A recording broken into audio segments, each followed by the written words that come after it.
D'abord, moi, j'ai eu affaire à une malade jeune. C'était mon épouse. Elle avait moins de 55 ans, mais je ne savais pas qu'elle était malade. Premier constat, trouble du comportement que vous expliquez pas. Donc vous, en face, vous êtes l'époux, vous vous demandez ce qui se passe. Des troubles du comportement qui vont jusqu'à des problèmes sérieux, de type, moi je jette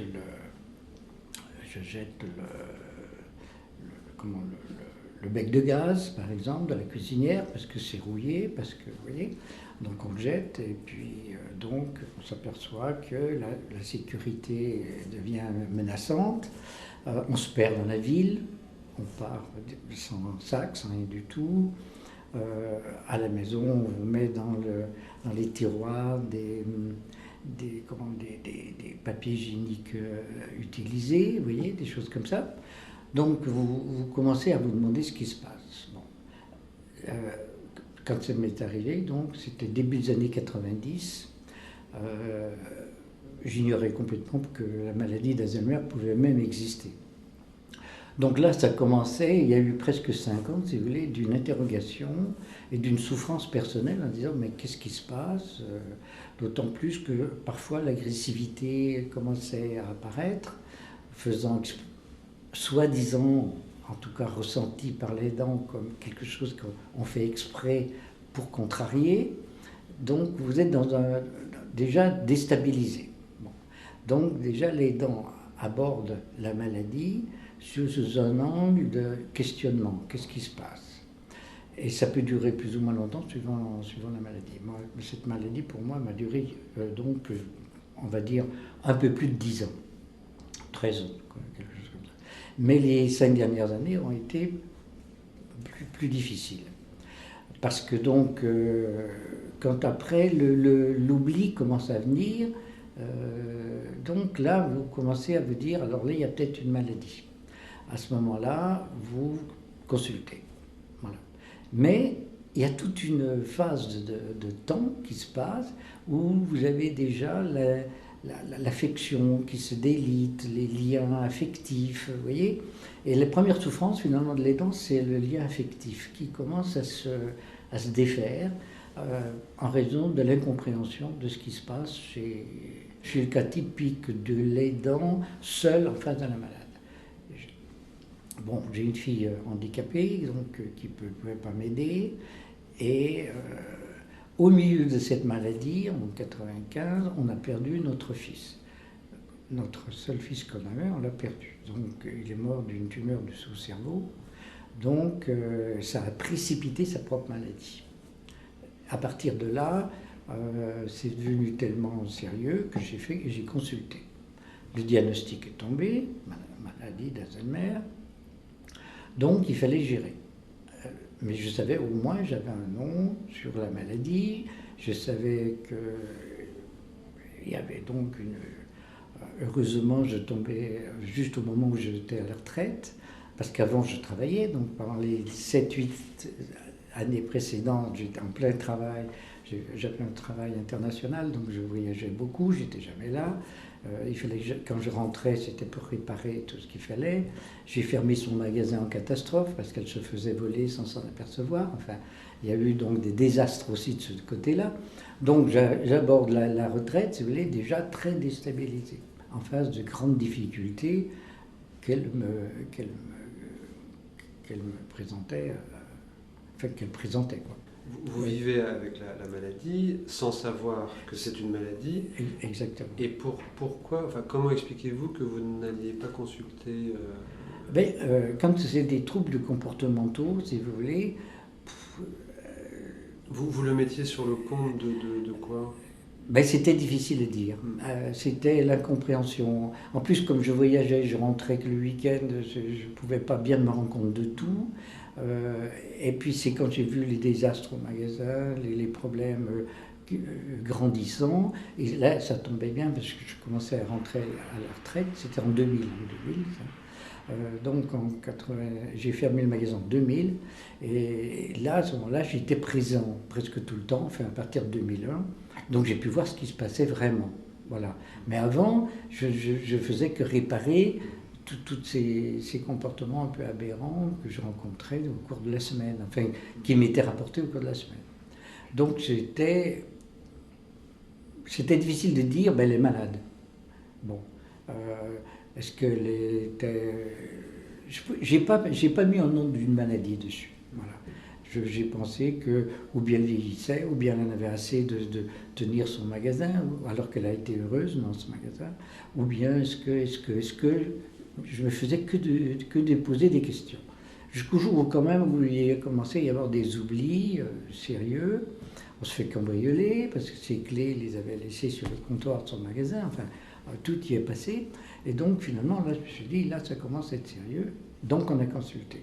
2004, j'ai eu le diagnostic. En 2005, malheureusement, on perd notre fils. Et déjà, elle n'a pas voulu venir aux obsèques de son propre fils. Vous voyez, déjà un comportement difficilement explicable, quoi. Enfin, donc,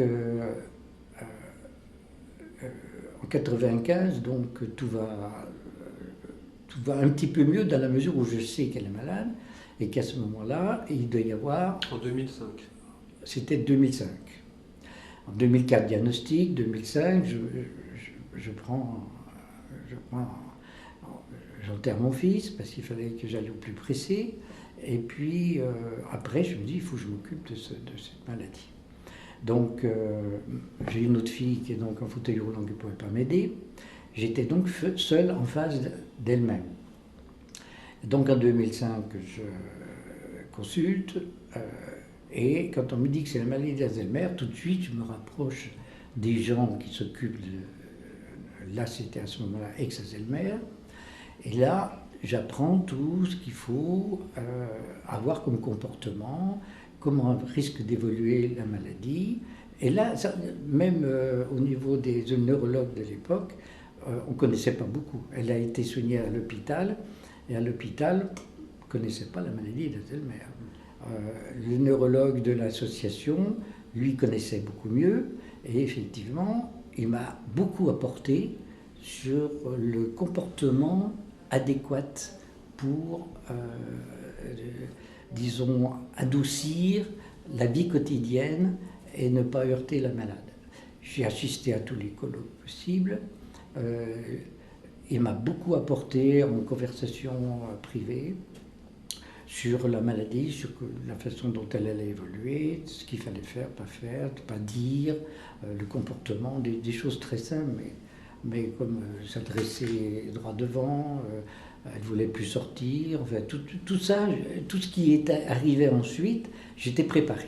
Donc j'ai eu ce privilège, je dirais, et qu'aujourd'hui je me bats pour justement faire la formation des aidants, parce que ça les aide énormément de savoir tout ce qui va arriver, et à ce moment-là, ils s'y préparent, et ils ne tombent pas comme ça, de surprise en surprise, toutes plus ou moins graves, quoi. Donc en fait, si vous voulez, la vie d'un aidant, elle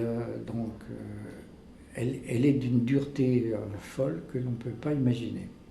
Vous avez en face de vous une personne que vous ne pouvez pas quitter 24 heures sur 24 dans la phase sévère de la maladie. Donc, il faut assurer cette présence. Si vous ne l'assurez pas, il faut que quelqu'un d'autre soit là. Ça veut dire, dans mon cas, il fallait payer quelqu'un d'autre. Les infirmières commençaient à venir parce qu'on ne pouvait plus faire sa toilette. Donc, les infirmières venaient, le médecin venait un peu régulièrement. Ça faisait un petit peu de la présence, mais ça ne fait pas ça fait pas de soulagement, si vous voulez, de l'aidant qui est forcément là en train de régler tous les problèmes de sécurité. Il faut aller faire ses courses, donc il fallait que je la laisse pendant qu'on va faire des courses, avec la crainte qu'il se passe quelque chose. Et là commence l'isolement, parce qu'à ce moment-là, la famille vient, ou les amis comprennent qu'elle est malade, lui posent des questions auxquelles elle ne répond pas, elle-même ne se sent pas bien.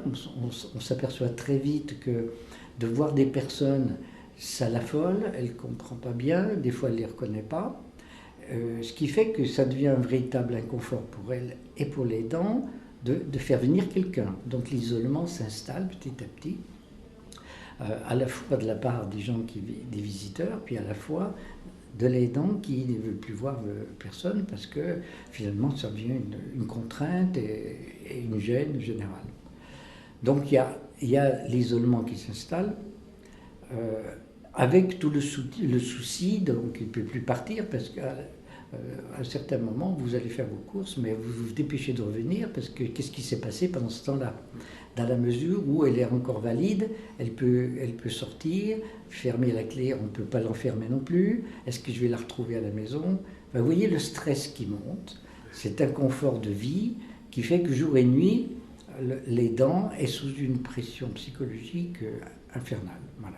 S'ajoutent des problèmes financiers dès qu'il veut se faire aider. Bon, les aides sont faibles, donc tout le monde n'a pas les moyens de pouvoir se payer quelqu'un. On le fait volontiers, bien sûr, quand on peut le faire, mais il reste que ça devient aussi un souci. Il y a le souci aussi de voir que la maladie progressant, elle ne peut plus marcher. Donc je l'emmenais au parc de la Torse, je la ramenais. Après, il fallait que j'aie 2 personnes pour moi, parce que moi tout seul, je ne pouvais plus la soulever, puisqu'elle tombait fréquemment, vous voyez. J'étais préparé, heureusement, que tous ces événements allaient arriver. Donc j'ai pu le gérer le mieux possible. Voilà. J'étais affectivement très proche de mon épouse et je ne voulais pas la mettre en institution. J'avais essayé, tout à fait au début, c'était des balbutiements pour les maisons de retraite, de garder une personne pendant 15 jours. Une personne malade d'Alzheimer. Je l'ai mis dans 2-3 endroits. Pour moi, ça a été un désastre parce que elle me revenait avec des vêtements sales qu'il fallait que je lave, que je nettoie. Je la trouvais pas très bien. En fait, on s'est aperçu que de la changer de lieu, c'est pas bon non plus parce qu'elle perd ses repères. Donc même les établissements étaient un peu réticents de prendre une personne 15 jours parce que c'était pas... Ils ne voulaient pas en dessous de 15 jours parce que la personne ne s'adaptait pas. Puis une fois qu'elle était peut-être un peu adaptée, tout au moins appréciée comme telle, vous la ramenez à la maison où il faut à nouveau que... Donc cette expérience, je l'ai abandonnée. Donc du coup, je me suis organisé pour être toujours là, la laisser là chez elle, au mieux possible. Donc s'ensuit des problèmes donc, de toilettes, d'aménagement de la salle de bain, d'aménagement de fauteuils roulants entre le lit, le fauteuil, voilà, jusqu'au jour où il a fallu envisager le lit médicalisé, où après l'infirmière ne voulait plus la porter parce que c'était trop lourd, donc elle est restée dans son lit médicalisé. Vous voyez l'enchaînement, une descente aux enfers un peu régulière, inexorable, que vous ne pouvez pas arrêter, quoi. C'est un peu aussi une des souffrances de l'aidant, c'est que dans les regards, la personne est toujours là. Même si l'esprit, on pense qu'il est vide, pourtant il y a quelque chose. Il y a quelque chose dans le regard qui fait que on sait que la personne est là. Peut-être elle vous écoute, peut-être elle vous comprend. On ne le sait pas. Et ce doute entretient que vous voulez aller jusqu'au bout, vous voulez parce qu'elle vit, on sent que la personne vit, mais en même temps vous n'en êtes pas sûr, vous voyez. Donc ce doute est très très lourd à porter pour l'aidant qui est seul finalement en face de sa malade, hein, et de ce rapport intime avec la personne. Et je trouve que ce qui est le plus douloureux, c'est ça, cette douleur intime entre l'aidant et le malade ou la malade. Ça, c'est très difficile à gérer pour l'aidant. Et je ne crois pas qu'une aide psychologique peut aider beaucoup ça, parce que c'est trop intime. Une psychologue, moi, m'avait une fois un peu choqué vraiment, en parlant de la satisfaction des aidants. Bon, c'est un peu à la mode, paraît-il. On dit qu'ils éprouvent une satisfaction, ils éprouvent une espèce de raison d'exister, ou je ne sais pas. Ça m'avait beaucoup choqué parce que je ne pense pas qu'on puisse éprouver la satisfaction, avoir une personne qu'on aime en train de se défaire, c'est vrai. Puis par rapport à sa fille, par rapport à tout l'environnement. Mais par contre, c'est vrai que ça vous touche l'âme Et c'est vrai qu'après une expérience comme ça, vous n'êtes plus tout à fait le même. Peut-être un peu meilleur, peut-être, mais vous êtes différent. Alors, est-ce que c'est ça qu'ils veulent dire dans le mot satisfaction? Je trouve que le mot n'est pas bien approprié, mais voilà. En fait, ce que demande un aidant, c'est d'être libéré du temps pour lui, vous voyez, pour qu'il puisse aller jouer au boule, s'il veut aller jouer au boule un peu de temps en temps, voir ses copains, etc., avoir une vie qui se maintient. Or, en fait, personne n'y pense vraiment. On veut toujours faire quelque chose pour les deux. En fait, c'est pas du tout le besoin d'un aidant. Un aidant, il a besoin de souffler, surtout quand il est, comme moi, dans un cas où il est seul en face de la personne. Voyez. Et ça arrive assez fréquemment quand même. Quand il y a une tribu, une famille tout autour, bon, les gens se changent, les gens se... Vous voyez, c'est un peu différent. Mais là, quand on est seul... donc c'est pour ça aussi que je dis que c'est nécessaire pour envisager de soulager les aidants, il faut toujours considérer les cas particuliers. C'est-à-dire on ne peut rien faire qui soit la règle générale. Alors il y a eu des expériences justement qui vont dans le sens de ce que vous dites, où on a vraiment libéré, là c'est le mot qui convient. Je crois qu'il ne faut pas avoir de problème avec ça. On a le droit aussi d'être libéré à un moment. On a libéré les aidants des malades pour un temps, une soirée, une après-midi. Libérer, c'est le mot d'ailleurs. Oui, absolument. Il ne faut pas avoir honte. Non. Et donc, et voilà, à travers des tas de choses, comme vous disiez, pour jouer au boule, pour aller au cinéma, pour vivre sa vie. Pour vivre sa vie. Bon. Ouais. Mais voilà, c'est toujours des choses un peu c'est des expériences dans des petits coins, et puis c'est pas généralisé, et c'est pas facile, et ça marche un temps, puis ça marche plus. Bon. Enfin, il y a des gens qui y pensent. Mais la question que je voulais vous poser, c'est pas ça, c'est dans votre idée, je reviens au début, de formation des aidants. Comment, parce qu'il y a un peu un danger dans la... Je dis pas que c'est ce que vous faites, hein, mais il y a un danger, vous savez, c'est très à la mode la formation des aidants. Ça vient seulement maintenant. Oui, mais il y a un danger qui est de faire de l'aidant un espèce de professionnel, ou d'hyper compétent, si on ne veut pas employer le mot professionnel, quelqu'un d'hyper compétent, ce qui est vrai. Mais alors du coup, comment est-ce qu'on le décharge, hein? Comment on le décharge? Alors, je ne dis pas non plus que c'est dans les choses, c'est posé comme ça. C'est juste que ça peut devenir un biais qui s'installe parce que, voilà, il n'y a plus de place dans les hôpitaux, les gens n'ont plus, il n'y a plus assez d'infirmières, il n'y a plus assez il y a plus de monde dans le système médical, etc. Et que si on développe l'HAD et que si on fait des aidants des experts, bah voilà, ça roule.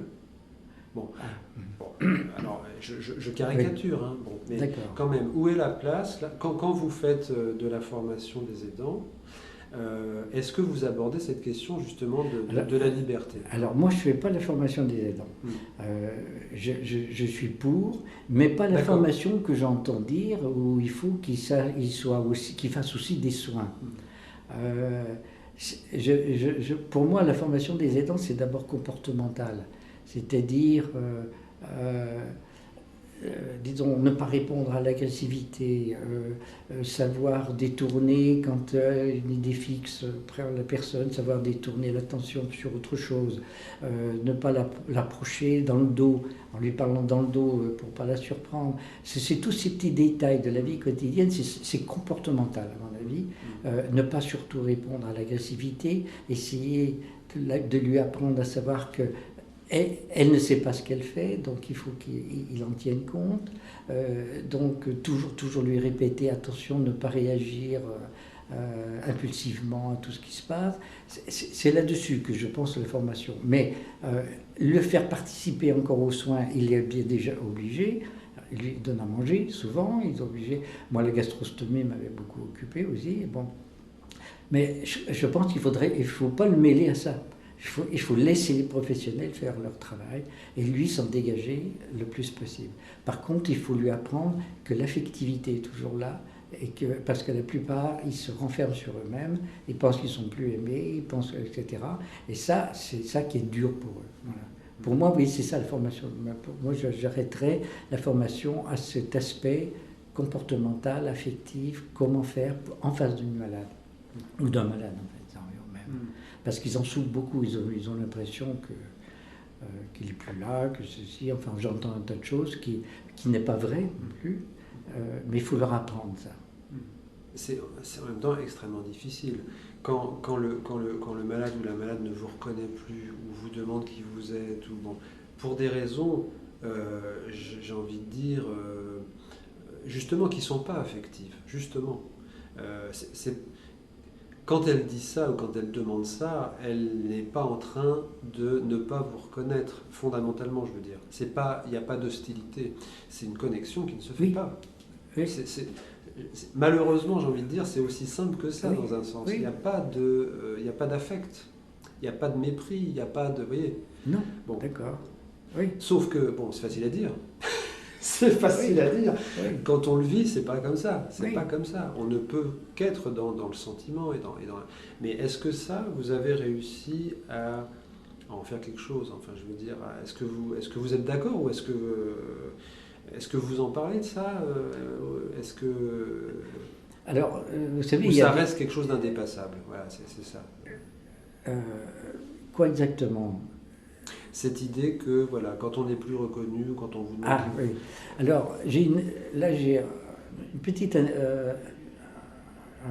petite preuve que rien n'est aussi noir et blanc. J'avais une cousine qui venait régulièrement voir donc mon épouse au fond de son fauteuil, pouvant déjà plus se lever, reconnaissant pas pensant qu'elle ne reconnaissait pas beaucoup de monde.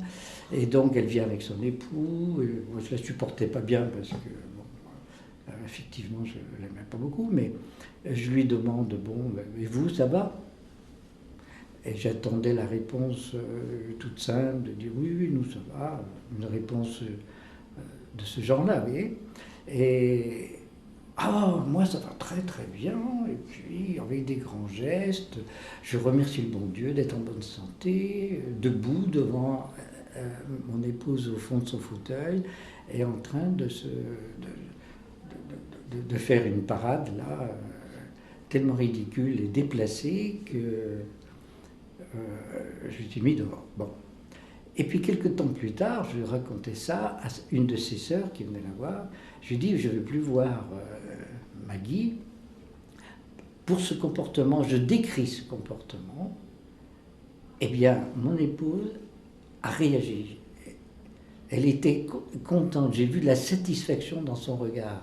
Est-ce qu'elle a compris que je la défendais, qu'elle en était contente, ou est-ce qu'elle a compris que j'avais raison sur le comportement, qu'elle avait donc elle-même perçu? Et donc jusqu'au bout, pour moi, j'ai toujours pensé qu'elle savait ce que je disais, qu'elle savait qu'elle était là, et qu'il fallait que je fasse attention à mon comportement, et que je lui montre toujours de l'affection, etc. Ça, à partir de cette, entre autres, de ces genres d'incidents, je me suis aperçu de ça. Que donc, pour moi, elle a toujours été présente jusqu'au dernier moment. Cette privation de liberté aussi. J'ai employé un jour le mot d'une vie carcérale. Et c'était un peu ça, en fait. On se sent tellement prisonnier qu'à la fin, on a une conscience carcérale, en fait. En se disant, je ne peux pas sortir. Vous voyez? Et c'est quelque chose qu'il faut arriver à casser. C'est pour ça que je dis toujours, il faut absolument que les dents sortent de son endroit. Sinon, il développe ce sentiment-là. C'est un peu ce dont je voulais vous parler, mais un peu différemment. C'est-à-dire comment... alors, quand on en a conscience, c'est bien, parce que effectivement, on lutte contre. Ou, oui. En tout cas, on se pose la question, oui. C'est un problème. Je pense qu'il y a des gens qui, pour plein de raisons, enfin on ne va pas rentrer dans le détail, mais il y a des gens qui se laissent enfermer là-dedans, s'enferment, et ça devient ça devient la norme, ça devient la chose normale. Oui. Et quand le malade meurt, ça doit être extrêmement difficile oui. de revenir à une vie oui. normale, justement. Enfin, normale, tout ça est avec des guillemets, mais oui. une vie, bon, voilà. oui. Voilà. Et ça, je veux dire, depuis, bon, on va dire, je sais pas, 1 an après, vous sentez que vous avez rejoint une autre vie Eh bien, très bizarrement, j'ai subi un infarctus, 2 opérations, des infections de toutes sortes. J'ai mis 1 an, si vous voulez, à me soigner. Donc, j'ai pas pu renouer toujours avec mes amis, avec d'autres gens que j'ai perdus depuis 10 ans en plus, hein, donc fait loin. Mais en fait, je m'étais un peu négligé sur le plan personnel, donc j'ai mis beaucoup de temps à tout récupérer. Et là, je viens juste sortir d'une longue convalescence, je vais dire, passant d'un truc à un autre truc. Donc, j'espère que j'en sors maintenant pour de bon, et puis que je vais pouvoir un peu me revivre un petit peu, si vous voulez. Mais bien sûr que moi, j'avais donc parfaitement cette conscience-là. J'en souffrais beaucoup parce que j'avais un travail international avec beaucoup de collègues de tous les pays, et donc j'avais une vie extrêmement large, disons. Donc, du coup, je me retrouvais. Et donc, je pense que ça va revenir normalement, ça, dans mon cas. Mais c'est vrai qu'il y en a qui s'enferment, qui ne peuvent plus en sortir. Et puis, mais ils ont besoin de ça aussi, hein, parce qu'il y a un moment, vous avez besoin de vous retrouver vous-même, un peu quand même. Hein. Donc, c'est pas du jour au lendemain, ah ben elle est partie, elle est morte, ben alors maintenant je vais me mettre à sortir. Ça ne se passe pas comme ça. Non, bien sûr. Et il y a un temps de réadaptation à la vie, aux autres. Parce que c'est un long tunnel. Bien sûr. Ouais, je pensais même à l'inverse, hein, c'est-à-dire à des gens qui n'arrivent pas à revenir. Parce qu'ils restent, voilà. Parce que ça fait même probablement un peu peur. Ça touche d'ailleurs, vous voyez, à l'accompagnement des aidants après. Voilà. Qu'il faudrait les aider justement à retrouver une vie normale. Enfin bon. Déjà, si on s'occupe déjà, on parle d'halte de répit. Bon, c'est très bien. Mais de répit mais le laisser vivre, pas s'occuper de lui. On le forme quand il est là, puis surtout le répit pour lui, c'est voilà. Et il faudrait donc des structures prendre en charge à domicile la malade, où lui puisse partir, où elle puisse partir, en disant là-bas ça va très bien, à la maison tout va bien, donc je peux, vous voyez, voilà. Et ça, c'est ça qu'il faudrait, sauf que c'est des coûts fabuleux, quoi.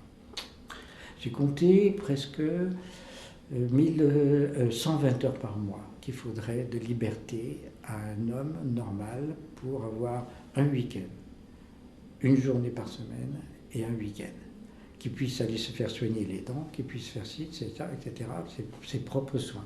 J'ai compté 120 heures, c'est un minimum de répit qu'il lui faudrait. Et une nuit au moins à l'extérieur pour dormir.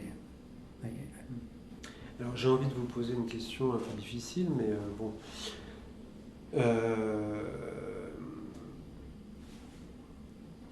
D'après vous, enfin, qu'est-ce qui fait, surtout dans votre cas là, puisque vous, bon, à partir d'un certain temps, vous commencez à être un peu aidé, mais d'ailleurs ça se passe pas forcément très bien. Mais qu'est-ce qui fait tenir? Qu'est-ce qui fait tenir?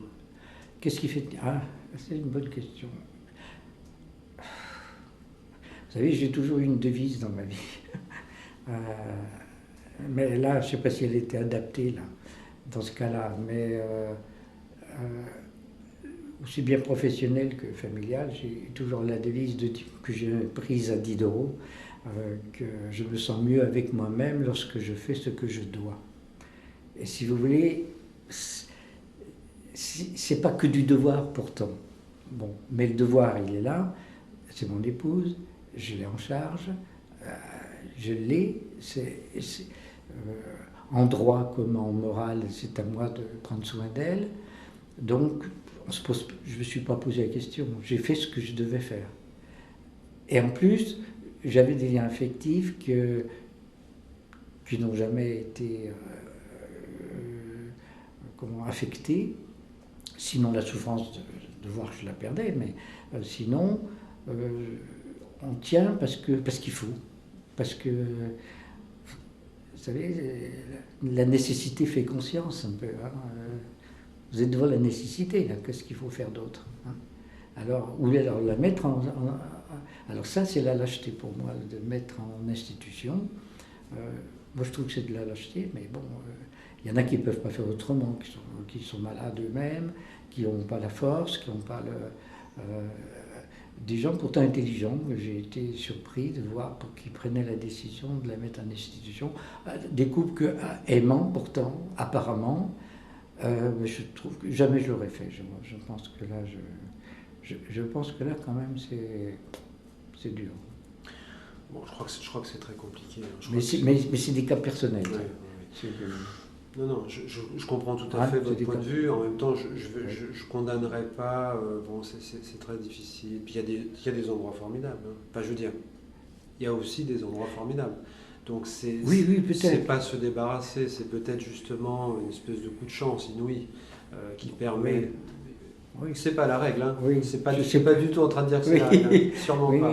Non, mais ça existe. Enfin, c'est ma perception personnelle. Ouais. Mais je crois que vous le dites très bien. C'est-à-dire, effectivement, on ne se pose pas la question, mais je crois qu'on ne se pose pas la question parce que la question est réglée dans un sens. C'est-à-dire que il n'y a pas que du devoir, c'est ce que vous disiez.